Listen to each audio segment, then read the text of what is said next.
მინდა გამოვიხმაურო კახარიას და ზვიად ქორიძის ცემას. Ну, რა თქმა უნდა, ძალადობა დასაგმობია და მინდა გავიხსენო ერთი რამ, როდესაც ბერა ივანიშვილმა ბოლშევს ატერორებდა და ტელევიზია იმედით გამევიდა და აბა რას ვიზამო, ესო ჯიგრუ პონჩიო და ქართულ პონჩიო და თუ შემაგინებაა დავატერორებ, აბა რას ვიზამო. აი, ამ სიტყვების მერე რა გიკვირთით, რომ დღეს თქვა ამნაირი მდგომარეობა გვაქვს.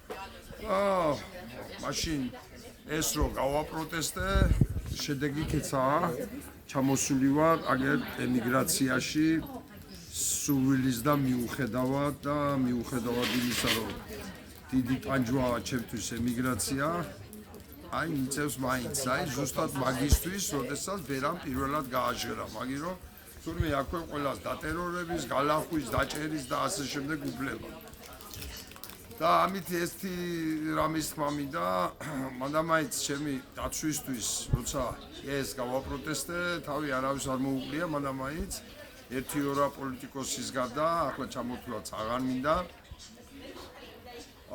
მაგრამ მე ვთვლი, რომ ამ წყენების ვაიმე რატომი არა მომეცი მხარდაჭერა, ამის ახლა გახსენება არის დაღუპვა ჩვენი ქვეყნის და ყველამ თუ ვინმეზე წყენა გვაქვს, თუ ვინმეს რაღაც წარსულში ცუდ უხსენებთ, ეს გვერდზე უნდა გადავდოთ და ყველამ ერთად უნდა ვიბრძოლოთ იმისათვის, რასაც ქვია ქუჩაში ტერორი, რასაც ქვია ამგენის ბულინგი, დაჭერა, გაცინბირება, ჩამოხრჩობა და დიქტატურის დამყარება.